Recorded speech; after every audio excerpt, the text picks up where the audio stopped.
Hello friends, welcome to my YouTube channel passion education by सत्तर। दोस्तों, बिहार शिक्षक भर्ती में एक नया मोड़ आ गया है। बिहार शिक्षक भर्ती में जो बिहार सरकार है वो बीएड जो स्टूडेंट है उनके पक्ष में सुप्रीम कोर्ट में उन्होंने एसएलपी दायर की है। तो पूरा मैटर क्या है देखिए। बिहार सरकार ठीक जो अब एग्जाम हुआ था 1,70,000 भर्तियों का, ठीक है। तो देखिए, बिहार सरकार पहुंची सुप्रीम कोर्ट। बिहार सरकार सुप्रीम कोर्ट पहुंची है बीएड डिग्रीधारियों के जो योग्य न मानने के खिलाफ। मतलब सुप्रीम कोर्ट ने बीएड धारियों को प्राथमिक में 1 से 5 तक में इन्होंने योग्य नहीं माना है, ठीक है। इसके खिलाफ बिहार सरकार सुप्रीम कोर्ट में अपनी एक स्पेशल एसएलपी इन्होंने दायर की है, ठीक है। मामला क्या था, ये राज्य सरकार द्वारा एसएलपी दायर की गई है, ठीक है। क्या कहा, देखो सरकार ने क्या कहा था, क्या कहा है वहाँ पर कोर्ट में। उन्होंने कहा है, सरकार ने कहा है, देखो अब ये एसएलपी क्यों डाली है इन्होंने। जो बिहार में अभी जो भर्ती हुई थी 1,70,000, ठीक है, जिसमें जो पीआरटी की उसमें भर्ती थी, ठीक है, उसमें बिहार सरकार ने एग्ज़ाम तो ले लिया है, ठीक है। तो एग्ज़ाम ले लिया है, इसी वक्त बीच में सुप्रीम कोर्ट का 11 अगस्त को निर्णय आता है कि बीएड वाले प्राथमिक में 1 से 5 में अपनी योग्यता नहीं रखते हैं, ठीक है। तो अब ऐसे ही मैटर था आपका केवीएस में।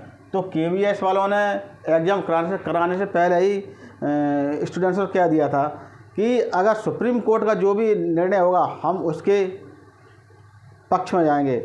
तो अब सुप्रीम कोर्ट का निर्णय बीएड वालों के खिलाफ आया, तो केवीएस वाले बीएड वालों को बिल्कुल बाहर कर दिया है, ठीक है। तो वो केवीएस का मामला है। ये राज्य सरकार ये गए अपने यहाँ पर एसएलपी दायर गई है। सरकार ने चूँकि क्या कहा, देखिए सरकार ने कहा है कि भर्ती शुरू हो चुकी थी, भर्ती शुरू हो चुकी थी। भर्ती शुरू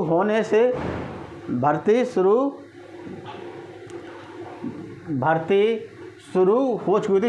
एससी का निर्णय एससी का निर्णय बाद में आया है। तो मतलब उनका कहना था, मतलब क्या कहा है, देखिए सरकार ने कहा है जो प्रक्रिया चल रही थी हमारी सुप्रीम कोर्ट का निर्णय आने से पहले ये प्रक्रिया चालू हो चुकी थी, ठीक है। सुप्रीम कोर्ट का निर्णय बाद में आया है, ठीक है। तो इसी सिलसिले से तो उन्होंने कहा है उससे पहले ही मतलब निर्णय आने से पहले जो 11 अगस्त को जो निर्णय आया था एससी का, उससे पहले ही बीपीएससी नियुक्ति का विज्ञापन जारी कर चुका था। ये कहना है बिहार सरकार का, ठीक है। तो बिहार सरकार कह रही है कि सुप्रीम कोर्ट का जो निर्णय आया है उससे पहले हमारी प्रक्रिया शुरू हो चुकी थी और बीपीएससी है जो वो नियुक्ति का विज्ञापन जारी कर चुका था। तो सुप्रीम कोर्ट का जो ऑर्डर है वो नियम इस भर्ती में फॉलो नहीं होते हैं। तो उन्होंने रिक्वेस्ट की है किससे, सुप्रीम कोर्ट से। और देखिए इस भर्ती में 3,76,000 बीएडधारी इस भर्ती में शामिल है। तो उन्होंने सुप्रीम कोर्ट में रिक्वेस्ट की है बिहार सरकार ने। क्या कहा है देखिए, उन्होंने कहा है इस वाली वैकेंसी में इन्हें अनुमति प्रदान की जाए, इस भर्ती में अनुमति प्रदान की जाए। क्यों की जाए, क्योंकि उनका कहना है आपके निर्णय आने से पहले यह विज्ञापन और प्लस नियुक्ति प्रक्रिया दोनों निकल चुकी थी। चूँकि आपका निर्णय बाद में आया है, तो इसलिए इस बहाली में इन बीएड वालों को शामिल करने की अनुमति प्रदान करें और आगे की जो बहाली होंगी, जो भर्ती आएंगी उन्हें योग्य न माना जाए। ये कहा है बिहार सरकार ने, ठीक है, बीएड सुप्रीम कोर्ट में।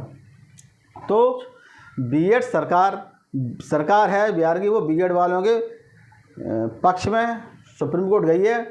तो अब ये एक जो पूरा मैटर था एक अलग मोड़ पहुंच गया है, ठीक है। अब यहाँ से भी जो तथ्य निकल के आते हैं, अगर सरकार अनुमति देती है तो इसका निर्णय, इसका जो प्रभाव है कई भर्तियों में पड़ेगा। केवीएस भी पड़ेगा और अदर भर्ती चल रही है उसमें भी पड़ेगा, ठीक है। तो देखते हैं क्या इसमें निर्णय आता है।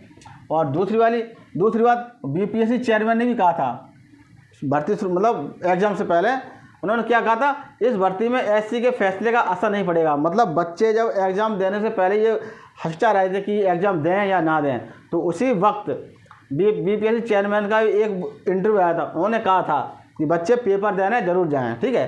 तो उन्होंने ये कहा था इस भर्ती में सुप्रीम कोर्ट के फैसले का असर नहीं होगा, क्योंकि जो सुप्रीम कोर्ट का निर्णय है वो पहले आया, बाद में आया, तो हम विज्ञापन पहले निकाल चुके हैं। उनका ये मतलब था क्या, बीपीएससी चेयरमैन का, ठीक है। और ये एग्ज़ाम से पहले की बात कही थी उन्होंने, ठीक है।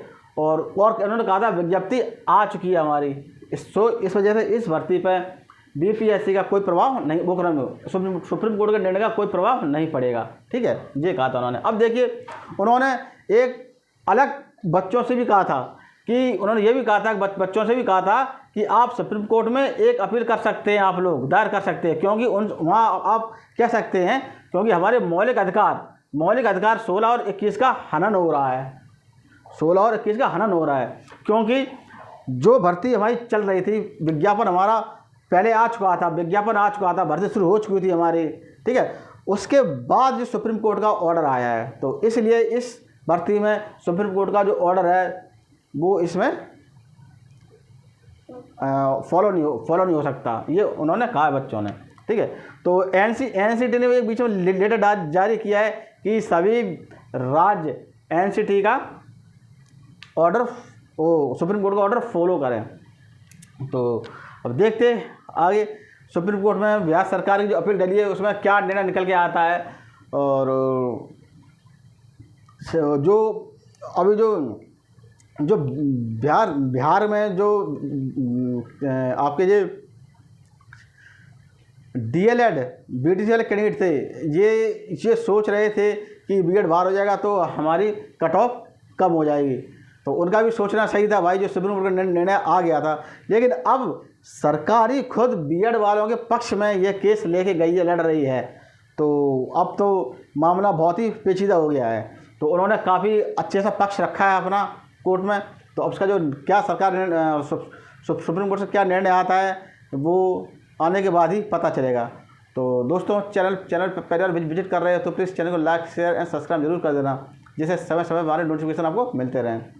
तो जैसे नेक्स्ट अपडेट मिलती है आपको अवगत करा दिया जाएगा। तो तब तक के लिए गुड बाय।